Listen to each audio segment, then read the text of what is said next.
What if Tony Stark isn't just the hero who saved the universe, but the very reason Kang the Conqueror, or He Who Remains, exists in the first place? What if every piece of tech Tony created, every reckless experiment, every I can fix this moment didn't just lead to the Avengers, but planted the seed for the mind that would one day become He Who Remains? That's the wild possibility I want to explore today. Welcome back to MovieCast. I'm your host Liam Harrison, and in this breakdown I'm diving deep into the insane MCU theory that Tony Stark is the reason Kang exists. I'm not just going to recap the movies. I want to connect the dots across the Infinity Saga, Loki, and the concept of the multiverse to build one long, terrifying line from I am Iron Man to I paved the road, you just walk down it. By the end of this video, I think you'll see Tony and Kang as two sides of the same cosmic coin, and maybe realize that the MCU's most dangerous villain started with its most beloved hero. When I look back at the MCU, Tony Stark is always framed as the first great innovator, the guy who drags humanity into a new age whether the world's ready or not. From the original arc reactor in that cave, all the way to inventing time travel in Avengers Endgame, Tony is constantly pushing against the limits of reality. But in Endgame, he doesn't just crack a new power source or a new weapon, he becomes the first architect of multiversal technology. I really want to stress this. Time travel in the MCU isn't just go back and change the past. It's intrinsically tied to the quantum realm, to branching timelines, to the idea that choices fracture reality.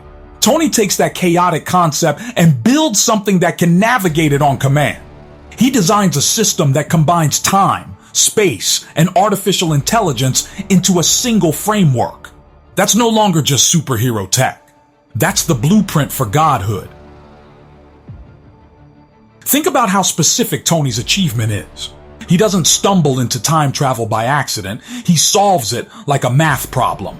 He literally runs a model in his lab, flips one configuration, and suddenly the impossible becomes a clean, usable formula. That feels exactly like the kind of thinking a 31st century scientist like Kang would later perfect. Tony's time GPS is more than a gadget. It's a method of organizing and labeling different points in the timeline like coordinates on a cosmic map. And to make it all work, he uses his greatest strength, AI.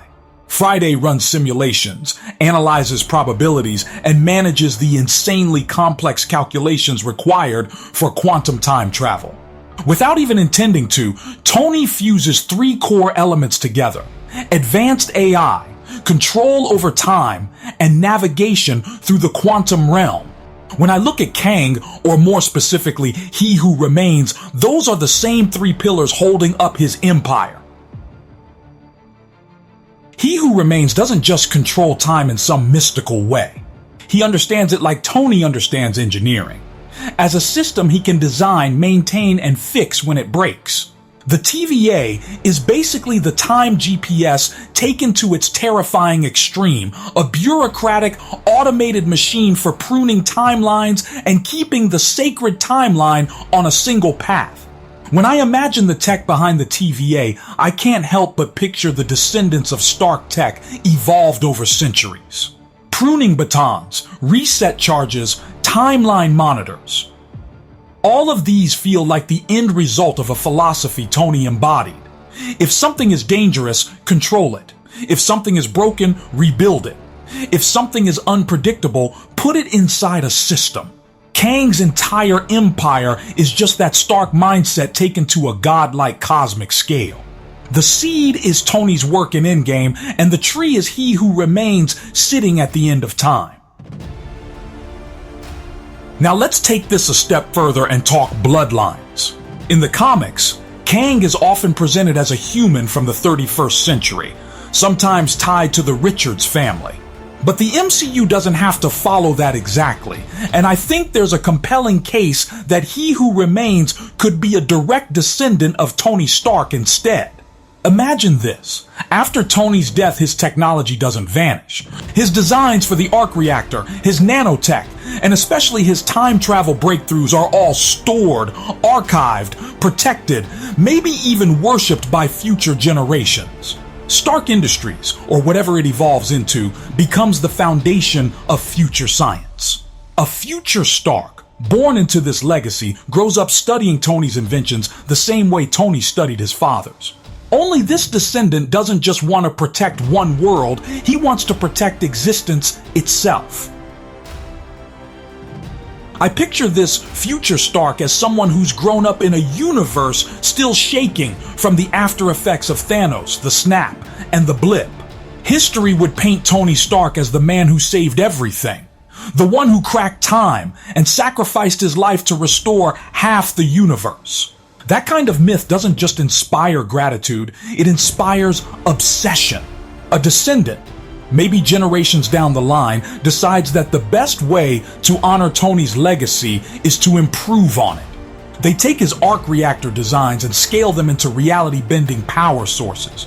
They refine the time GPS into something that doesn't just guide people through the quantum realm, but through timelines themselves. They merge Tony's AI work with this multiversal engineering until they become the Kang we meet. Or specifically, He Who Remains, the variant who sees all the chaos and decides the only way to protect reality is to rule it. When I look at Kang's personality in Loki, I see Stark traits twisted into something darker. He's clever, smug, always 10 steps ahead, and strangely charming even when he's terrifying. He jokes, he rambles, he thinks out loud like Tony in his lab, but there's a cold edge beneath it. Both men share this conviction that they are the ones who understand the problem best and that everyone else just needs to catch up. Tony believes he's the only one who can build the suit of armor around the world. Kang believes he's the only one who can keep the multiverse from tearing itself apart. Genius-level intellect, arrogance, and an obsession with fixing the future, those are classic Stark qualities. But in He Who Remains, it feels like that mindset has been passed down, corrupted, and inflated by cosmic power until it's unrecognizable, yet eerily familiar. Now, let's zoom in on one of the most iconic moments in the MCU. I am Iron Man. When Tony snaps his fingers in Endgame, we usually focus on the emotional payoff, the poetic symmetry of him starting this journey as Iron Man and ending it the same way. But if we think in multiversal terms, that snap isn't just an ending, it's an anchor. The gauntlet channels the energy of all 6 Infinity Stones at once, wielded through Tony's custom-built nanotech. That combination of cosmic power and Stark engineering could easily have done more than just erase Thanos and his army from that timeline. I like to think of it as creating a stabilizing point, a fixed moment that echoes across every reality. Something so powerful and precise that it locks in a certain configuration of the multiverse. What if that snap, that single act of defiance, didn't just end Thanos, but quietly reshuffled the deck of Kang variants? Think about what He Who Remains says in Loki. He fought a multiversal war against his own variants, countless versions of himself, until only he remained. What if Tony's snap is indirectly responsible for that outcome? The stones are capable of rewriting reality on a universal scale. Guided through Tony's tech, they might have caused a chain reaction across the multiverse that erased or weakened most Kang variants while allowing one configuration of events to solidify, the one where He Who Remains wins the war. In that sense, Tony's ultimate act of heroism becomes the final push that lets a particular Kang rise above the others and seize control over the sacred timeline.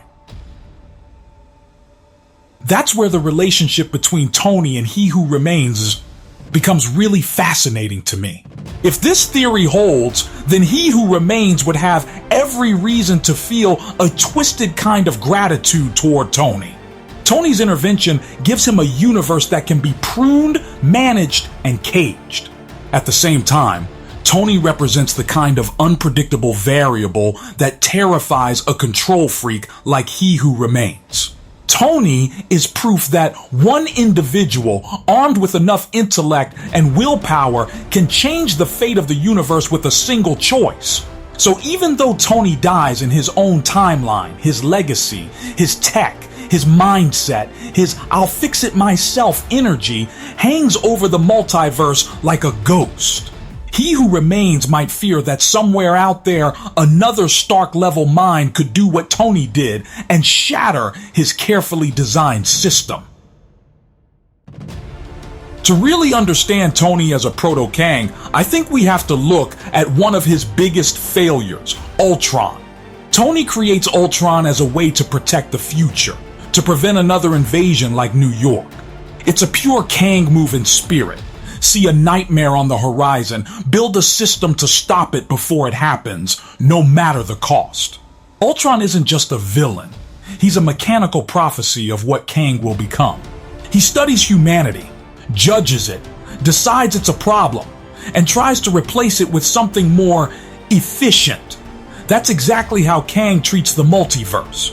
He scans every possible reality, recognizes that his own variants are the biggest threat, and chooses to prune and control timelines rather than let them play out organically. Ultron is a prototype of a Kang-level threat, built in metal and code instead of flesh and blood. What's wild is that Tony also becomes the one who stops this proto-Kang. He helps create Vision, another AI, but this time bonded with the Mind Stone and guided by compassion and humanity. Vision defeats Ultron and becomes a symbol of balance between machine intelligence and moral conscience. That's Tony unconsciously running the same experiment the multiverse will later run with Kang. Can a being who sees everything and understands everything choose mercy instead of domination? Ultron fails the test. Vision passes it, at least for a time. Kang fails it harder than anyone else. But the crucial thing is that the pattern starts with Tony. He's playing with the building blocks, AI, predictive modeling, controlling the future in a way that sets the philosophical stage for what Kang eventually does with timelines on a cosmic level. If Tony had never invented Ultron, he might never have been driven to think so deeply about the future and its threats. Ultron is his nightmare, an example of what happens when control goes too far. But instead of backing off completely, Tony doubles down in a different direction. He keeps innovating, keeps escalating, and eventually creates time travel. To me, that journey mirrors the journey of future Stark, the one who becomes Kang might take over centuries. They would look back at Tony's mistakes, refine his ideas, strip away the sentimentality, and conclude that the problem wasn't trying to control the future. The problem was not controlling it enough. Ultron tried to save one planet and failed. Kang tries to save reality itself by killing infinite possibilities. It's the same impulse stretched out to its most terrifying scale. Now, one of the strangest details in all of this is how Kang operates in the MCU. He interferes with countless timelines through the TVA. He prunes variants, erases entire branches, manipulates events so that they line up with the sacred timeline. Yet when we go back and look at Tony Stark's life, Kang never directly steps into it. There's no TVA agent stopping Tony from building the Mark I suit, no reset charge on the arc reactor, no pruning when he invents time travel. For a guy as dangerous as Tony, that absence is suspicious. I think the reason is simple but chilling. Tony is a fixed point engineer. He's the one person whose actions are so essential to Kang's own existence that interfering with him would be like pulling out the bottom block of a Jenga tower. From Kang's perspective, Tony has to remain untouched. Tony has to build the suits. He has to create Ultron, fail, and learn. He has to invent time travel, guide the Avengers through the quantum realm, and ultimately snap Thanos and his forces out of existence. Every one of those events shapes a future where Stark technology survives, evolves, and eventually births the mind that becomes he who remains. If Kang or the TVA tried to prune Tony early, the entire foundation of their timeline might never exist. That's why Tony's life feels strangely uninterrupted despite being so chaotic. He's not just another hero, he's an anchor for Kang's own origin story. The multiverse might bend and twist around Tony, but for Kang's plan to work, Tony himself has to be allowed to do exactly what he does. This idea also reframes the sacred timeline in an interesting way. We tend to think of it as the one path where things don't explode into total multiversal war. But maybe the sacred timeline is specifically the path where Stark tech evolves in the right way, leading to he who remains eventual victory over his variants. Every time the TVA prunes a branch, they're cutting away a reality where Tony's tech goes in a different direction, or where someone else becomes the dominant scientific mind. The sacred timeline isn't just about the Avengers defeating Thanos. It's about preserving a sequence of events where Tony's legacy is preserved, refined, and weaponized by the future into Kang's empire at the end of time. In that sense, the TVA is less a neutral organization and more like a multiversal Stark preservation program, whether they realize it or not. When I think about Tony and Kang together, the parallels start to stack up like crazy. Both men inherit complicated legacies. Tony has Howard Stark's secrets, the arc reactor, and S.H.I.E.L.D's messy history. Kang has centuries of multiversal chaos, variants of himself waging war, and the ruins of infinite worlds. Both respond the same way: I'll fix it. Tony builds armor, then AI, then time travel. Kang builds the TVA, the sacred timeline, and a citadel at the end of time. Both men ultimately sit at the center of systems they designed. Tony in his workshop surrounded by holograms and models, Kang in his citadel surrounded by branching timelines. Both believe that with enough information and enough control, they can prevent catastrophe. The difference is that Tony stops at one universe, one timeline, one sacrifice. Kang keeps going until he's sacrificed infinite versions of reality. The emotional contrast between the two is just as compelling. Tony's story ends with an act of self-destruction for others' sake. He gives up his life to save everyone else.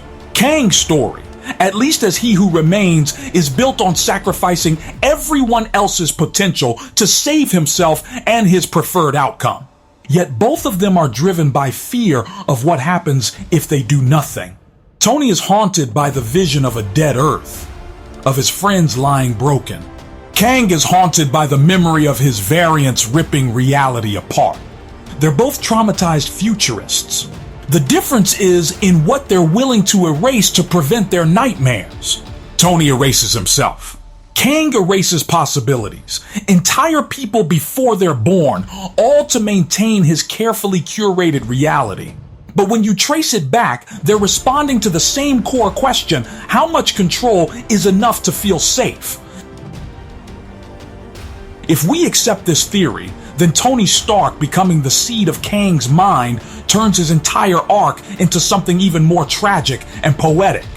Tony spends his life trying to make up for his mistakes, trying to turn weapons of destruction into tools of protection.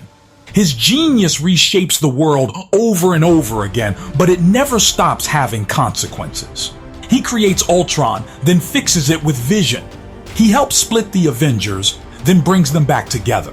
He invents time travel to undo the snap, then dies fixing a universe broken under the weight of his own solutions. Yet because his technology is so groundbreaking, it outlives him by centuries. Future generations don't just remember Tony, they build on him, idolize him, and eventually twist his mindset into the worldview of Kang, a man who literally imprisons every possible future in the name of keeping things stable. In that light, The confrontation in Loki between Sylvie, Loki, and He Who Remains becomes the mirror image of Tony's final battle. Tony faces Thanos, the embodiment of one terrible future realized. He sacrifices himself to erase that future. Sylvie faces He Who Remains, the embodiment of one controlled future enforced.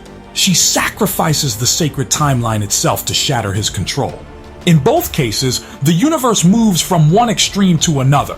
After Tony, there is freedom, but instability. After Sylvie kills He Who Remains, there is infinite possibility, but also infinite danger. And hovering over both events is Tony's original sin and genius, the creation of technology and ideas that made it possible to manipulate time in the first place. If Tony never built that first suit, never refined his tech, never chased the future so relentlessly, maybe Kang's mind never had the tools it needed to become what it did. So when I say Tony Stark is the reason Kang exists, I don't mean Tony is secretly Kang, or that he's directly responsible in a simple cause and effect way. What I'm saying is that Tony is the conceptual starting point of Kang's entire philosophy and power base. Tony created time travel. He Who Remains used that time travel to gain godlike control. Tony erased a broken future with one snap. Kang imprisoned every possible future in a single timeline. Tony built AI to protect the world and accidentally birthed Ultron, a prototype of control gone too far. Kang perfected that urge for control and stretched it across the multiverse. Both are extreme versions of the same mindset. If something is broken, I have the right, maybe even the obligation, to fix it, no matter the scale. One dies a hero. The other lives as a tyrant at the end of time, sitting on the ruins of infinite choices. And that's where I'll leave this insane theory for now. If you enjoyed diving into this connection between Tony Stark and Kang, and seeing how a hero's genius might have planted the seed for a multiversal tyrant, make sure you hit like, share this breakdown with another MCU fan, and subscribe to MovieCast for more deep dive theories just like this. And if you want to go that extra mile to support what I do here, drop a $20 super. Thanks to help keep the channel going.